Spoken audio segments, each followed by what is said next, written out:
की जो कहानी है उसमें अब एक नया मोड़ आ गया है, जिसमें कि नाबालिग पहलवान ने अपना केस वापस ले लिया है, तो शायद ब्रिजभूषण शरण सिंह को राहत मिल जाए।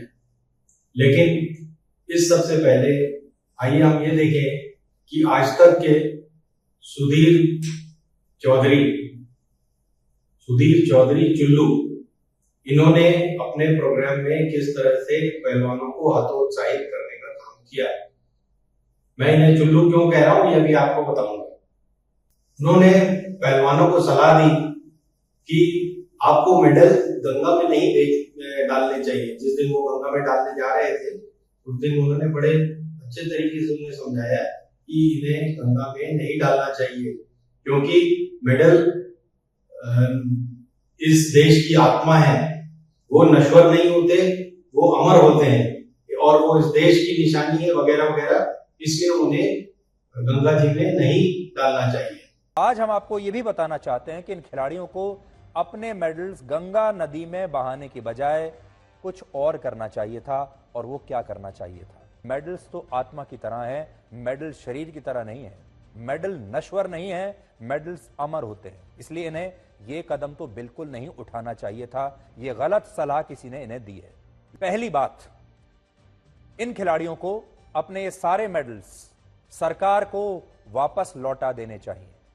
दूसरी सलाह उन्होंने दी कि अगर आपको अपना ये रेजिस्टेंस, ये जो आपका उत्पात है, ये चालू रखना है तो आप या तो अपनी नौकरी छोड़ दें। दूसरा, ये सरकार द्वारा पुरस्कार के रूप में दी गई सरकारी नौकरियों से इस्तीफा दे सकते हैं। और तीसरा कि आपको जो धन दौलत देश ने दी थी मेडल जीतने पर, वो वापस कर दें। तीसरा काम वो ये कर सकते हैं कि ये खिलाड़ी चाहें तो उस पुरस्कार राशि को भी लौटाकर सरकार का विरोध कर सकते हैं जो इन्हें मेडल जीतने पर सरकार से मिली थी। अब यही सुधीर चौधरी चुल्लू, जो अगर कोई साहित्यकार या नाटककार या कोई कल्चरल आदमी अपने अवार्ड वापस कर देता है तो उसे अवार्ड वापसी गैंग का नाम देते हैं कि ये लोग अवार्ड वापसी गैंग है और ये भारत सरकार का विरोध कर रहे हैं। यहाँ चुल्लू जी को ये समझना चाहिए कि भारत सरकार और भाजपा या भारत सरकार और उनका जो सेवा भाव है वो अलग अलग चीजें हैं। भारत सरकार नश्वर है, कोई आत्मा नहीं है और हमेशा नहीं रहेगी। तो ये चीज उन्हें अपने जहन में डाल लेनी चाहिए और समझ लेना चाहिए। मेरा अपना मानना है और मेरी अपनी सलाह है पहलवानों के लिए, हमारी पहलवान बेटियों के लिए, कि वो गंगा से अब दोबारा की पौड़ी जाए और वहां गंगा से एक एक चुल्लू पानी लेकर आए। ये एक एक चुल्लू पानी सुधीर चौधरी के लिए इनफ है, उसके लिए बहुत है। इस चुल्लू भर पानी में वो डूब सकते हैं। और इसके अलावा मेरे पास उनके लिए 3 सलाह है। जैसी 3 सलाह उन्होंने हमारे पहलवानों को दी, उसी तरह मैं भी उन्हें 3 सलाह देना चाहता हूँ।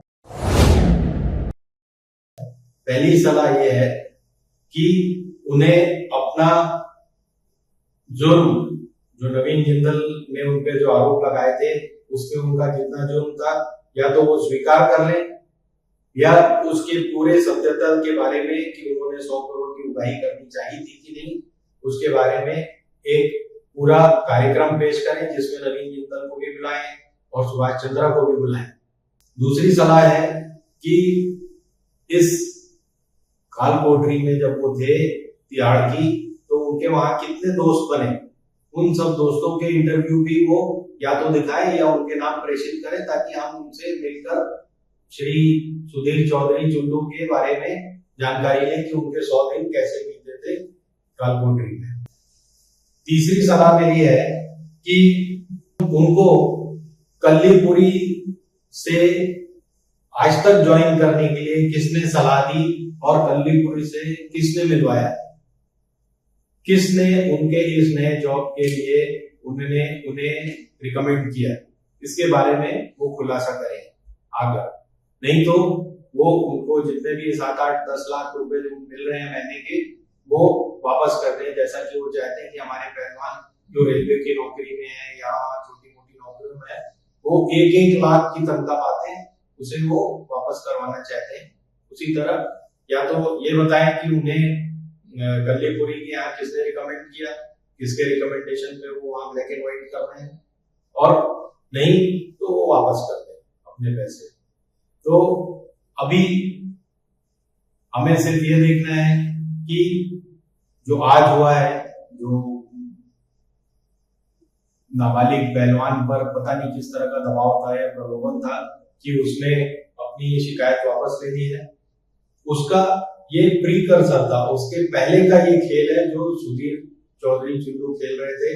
क्योंकि वो पहलवानों को सलाह नहीं दे रहे थे, वो बता रहे थे कि क्या क्या सरकार उनके साथ कर सकती है।